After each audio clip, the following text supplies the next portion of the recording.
Now on BBC One at 1 o'clock, the news with Lauren Taylor. Today at 1, a powerful earthquake strikes Japan, damaging buildings and causing tsunami waves. Thousands are left without electricity as buildings shook, some collapsing, with residents told to flee to higher ground. The Defence Secretary says Britain won't hesitate to take action against rebels in Yemen targeting ships in the Red Sea. The number of small boat crossings drops by almost a third on the previous year, but it's still the second highest on record. And 2024 gets off with a bang as thousands celebrate New Year across the UK.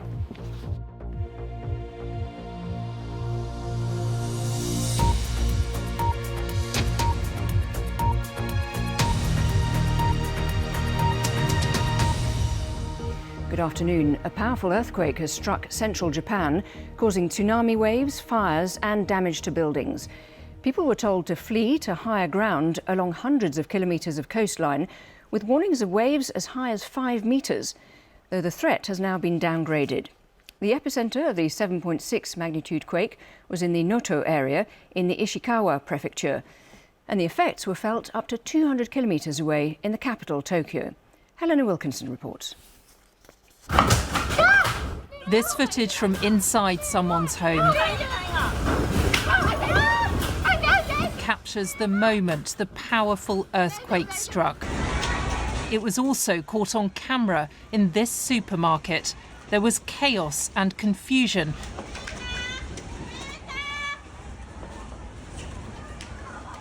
And this is the coastline in Ishikawa prefecture in the central region of the country.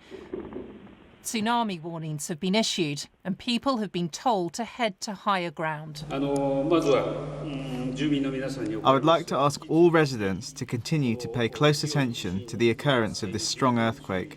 If you are in a region where a tsunami is expected, please evacuate as soon as possible. The 7.6 magnitude earthquake struck just after 4 in the afternoon local time. The red X on this map marks the earthquake's epicentre near Suzu City in the Ishikawa prefecture. There had been a major tsunami warning along part of the coastline. It's now been downgraded, marked in red on the map. This earthquake has brought back memories for Japan of the 2011 Boxing Day earthquake, which had a magnitude of 9 and triggered a tsunami, leading to a nuclear meltdown at the Fukushima power plant. Officials say this time all nuclear facilities are currently unaffected. Following the earthquake, a huge fire broke out in one of the affected areas. There are fresh warnings of further earthquakes across Japan on this New Year's Day. Helena Wilkinson, BBC News. Our Asia correspondent Rupert Wingfield Hayes is in Taipei, and there has been a slight downgrade on the tsunami warning at least. Yeah, I think that's the good news that we've heard in the last hour or two, is that fear of a 5-metre tsunami hitting the coast there has now been downgraded. And as Helena said in her package there, I mean, this really brought back memories of 2011 for people in Japan. There will have been real fears that there could have been a repeat of what happened then when massive destruction was done to the northeast coast of Japan and thousands of people were killed. There will be relief that that threat has now gone away, although tsunami warnings remain in effect for the Korean Peninsula and the far east coast of Russia. But despite the fact that it's now been downgraded, this is still a very, very major earthquake, and it's done a lot of structural damage. I've seen pictures of a major highway along the Sea of Japan coast has been completely ripped up. Many houses have collapsed. There are people still stuck in their collapsed houses, and there are reports of many injuries being brought into hospitals in Ishikawa prefecture. And it is now night in Japan. People will be spending a night in the cold. It's below freezing there on that coast at this time of year. And I think really it's not until tomorrow, until the sun rises tomorrow, a daybreak happens, that we will see the full extent of the damage in that area. And I think it will be very extensive indeed. Rupert, thank you very much indeed. The Defence Secretary Grant Shapps has said British forces are ready to act against Houthi rebels who've been targeting cargo ships in the Red Sea. The Yemen-based rebel group has declared support for Hamas and has launched more than 100 drone and missile attacks against ships travelling to Israel. Well, our security correspondent Frank Gardner joins me now. So what sort of action is the Defence Secretary proposing? Well, he's euphemistically calling it further direct action. What that means in practice is almost certainly the threat, and no decisions yet been taken, I understand, but the threat to actually use probably standoff Tomahawk missile strikes and possibly airstrikes against the bases that the Houthis are using to launch these attacks. The Houthis say they are targeting all shipping going to Israel and vessels that have got Israeli connections, even though quite a few of the ones that have been attacked have got no Israeli connections. Now, clearly, this is a situation that can't persist. What the US and UK, they don't want to get drawn into this conflict. This is a last resort. They'd far rather warn the Houthis off, diplomatically say, look, it's not worth you doing this, we're going to take out the sites. The last thing they want to do is get drawn into a conflict with Iran. So no decision yet, at least not made publicly. Hoping the Houthis back down. If they don't, I think we could see some shooting in the lower Red Sea. Frank Gardner, thank you very much. Now, Israel says the war in Gaza, which has reduced much of the territory to rubble, has many months to go. But it signalled a shift in tactics by withdrawing some of its forces to focus on more targeted operations against Hamas. An official said this would allow some reservists to return to civilian life, shoring up Israel's war-battered economy and free up units in case of a wider conflict in the north with Lebanon's Iran-backed Hezbollah. Our Middle East correspondent, Yolande Nell, reports. Not fireworks, but rockets, launched from Gaza just after the stroke of midnight towards Israel. Over Tel Aviv, air defences saw off the threat, but after Israel promised to destroy Hamas in the wake of its deadly attacks 3 months ago, this was a reminder that it remains a fighting force. Meanwhile, this was Khan Yunis, now the main focus of Israel's military offensive in Gaza, pummeled overnight by more deadly Israeli airstrikes. For Israelis, emotions are running high over the plight of the 100-plus hostages still held by Hamas. Worried for their safety, their relatives have been putting out New Year's messages. Always a 2-year-old son who can't hear the word father next to him without bursting into tears. All we want is to get him back and get our lives back. Please bring them home now. And in Rafah, on Gaza's border with Egypt, where hundreds of thousands of Palestinians have fled from the fighting, people are desperately hoping for a ceasefire. Our wish for this year is to go back to our destroyed homes after this brutal war comes to an end. Even if we have to put up tents on the ruins, returning back is our biggest wish. Much of Gaza has been devastated by the fighting, the most intense ever seen in the territory, and it's created a deep humanitarian crisis. Although Israel's military is now withdrawing some combat troops, saying it's switching to more targeted operations, it says its aim remains to dismantle Hamas. And the war looks set to last well into 2024. Yolande Nell, BBC News, Jerusalem. The number of migrants crossing the Channel fell by more than a third in 2023 compared with the year before. More than 29,000 people made the journey.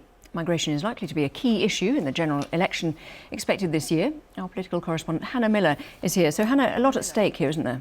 Absolutely, yes. Rishi Sunak has made stopping the boats, as he says, one of his key promises to the British people. And these figures released today do allow him to claim perhaps that he's made some progress. If we take a look at the numbers, back in 2022, just over 45,000 people made the crossing. That was by far the highest number at the time since records began in 2018. That has now fallen, according to the figures released by the Home Office today, to just over 29,000. And it is the first time since records began that there has been a year-on-year fall.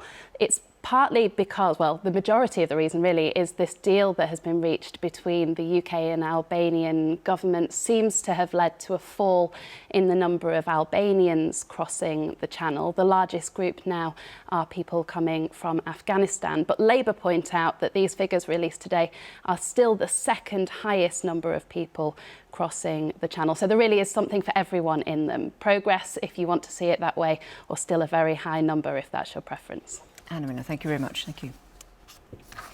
Now, the Archbishop of Canterbury has called on political leaders contesting elections this year to show respect for one another.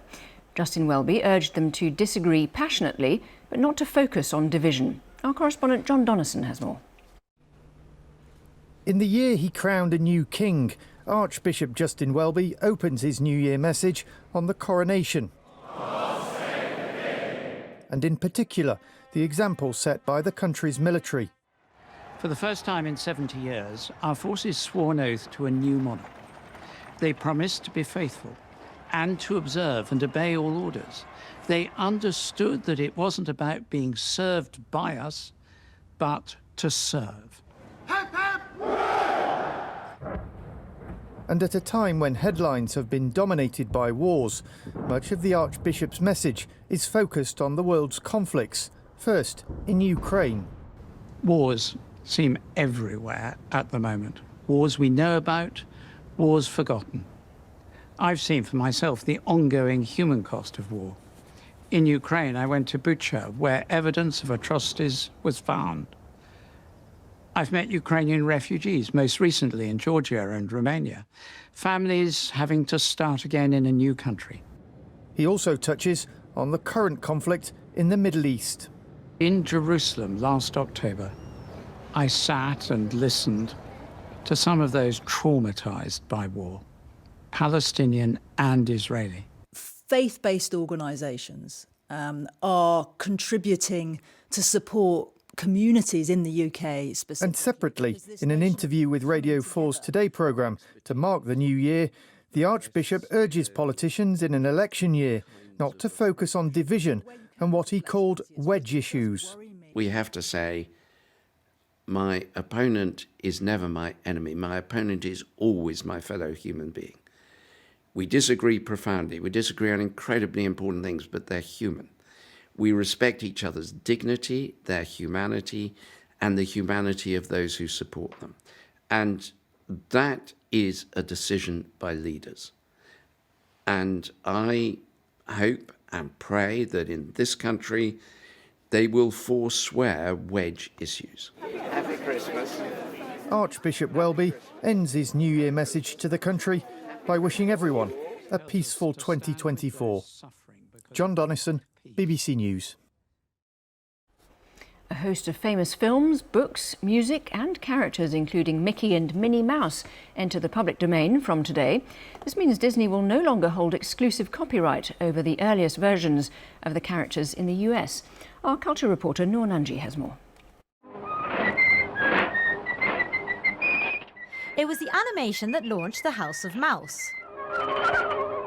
1928's short film Steamboat Willie featured non-speaking versions of Mickey and Minnie. These early images are now available to the public in the US to use as they like. This is a deeply symbolic and long-awaited moment because of Disney's perceived role and the extension of the copyright term, which prevented these properties from going into the public domain for an additional 20 years. But there are still limits on how you can use these images. What I cannot do is start making merchandise in the same kind of products that Disney sells. And so I'm selling T-shirts with Mickey and Minnie on it, and someone seeing those T-shirts thinks erroneously that they're getting a Disney product when they're not. That's what trademark stops. Other famous properties now available to the public include the silent film The Circus by Charlie Chaplin, Let's Do It by Cole Porter, and the novels Lady Chatterley's Lover by D.H. Lawrence and Orlando by Virginia Woolf. Pooh, Piglet, Eeyore, we were friends for many years. But there are few successful examples of beloved old property being used for new original content. Winnie the Pooh, which is also owned by Disney, was turned into an R-rated horror flick, Blood and Honey, after entering the public domain in 2022. The movie was a far cry from the childhood book. And with that in mind, it will be in Disney's interest to keep tight control over how their most iconic characters are used. Noor Nanji, BBC News. Tens of thousands of people gathered to mark the start of 2024 on the streets of London with a firework and drone display themed around unity. Revellers at Edinburgh's Hogmanay celebrations saw in the new year with fireworks and music. Greg Mackenzie reports.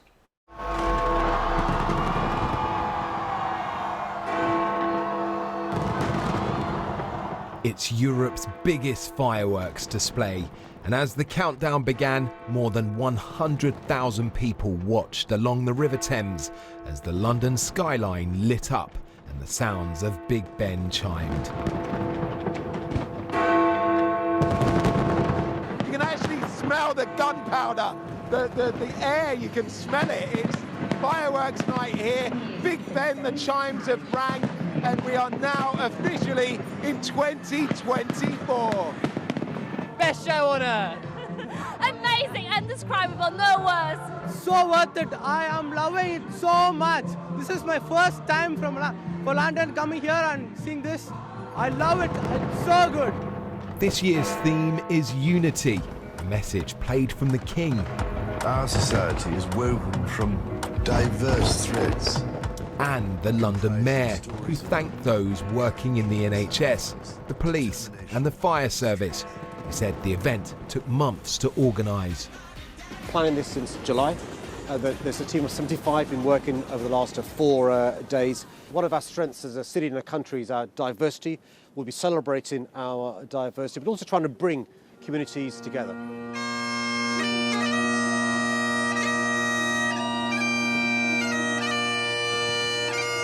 Meanwhile, in Scotland, Edinburgh's Hogmanay celebrations saw revellers from all over the globe as it celebrated its 30th anniversary. A total of 85,000 people there alone.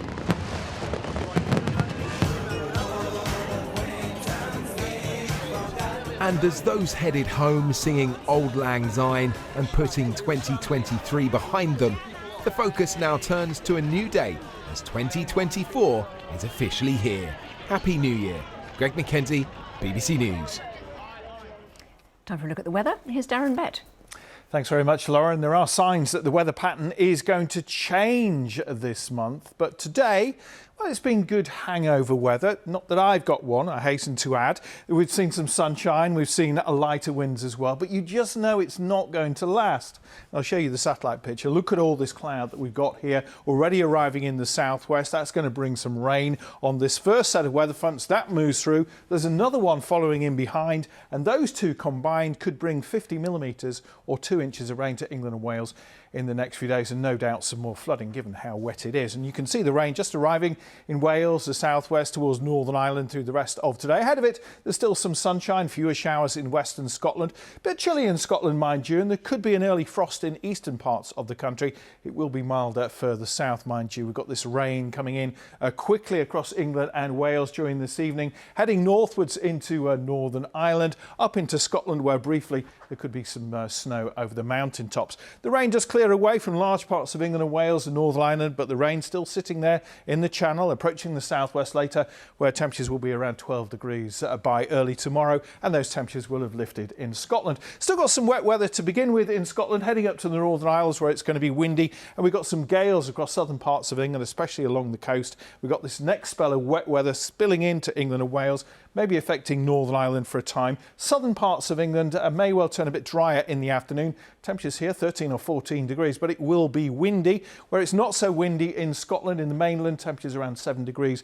Bit of sunshine, but also some showers. That wet weather in England and Wales on that weather system moves away overnight. Low pressure to the northwest, still a bit breezy up towards the Northern Isles of Scotland. We've got some rain in the northeast, maybe some sleet and snow threatening the Northern Isles. It won't be as windy across southern parts of England and Wales, and for many parts of the country, Wednesday will be a day of sunshine, but also some showers blown in on those westerly winds. And temperatures on the face of it don't look too bad at all, typically 8 to 12 degrees. Now, by the time we get to the end of the week, instead of low pressure, we're going to find high pressure building towards the UK. And that may bring with it something a little bit chillier on a northeasterly wind, but a change in the weather pattern. The next couple of days, though, with low pressure, as we had last month, that means more wind and rain. But there are signs that later on in the month and throughout the month, higher pressure will dominate. That means it's going to be drier, which is good news, but it does mean it's going to be a bit colder and maybe a little bit more wintry. Lauren. Thanks, Darren. And that's BBC News at 1. You can keep up with all the latest developments on the BBC website. The news continues here on BBC One, as now it's time to join our colleagues across the nations and regions for the news where you are. Bye.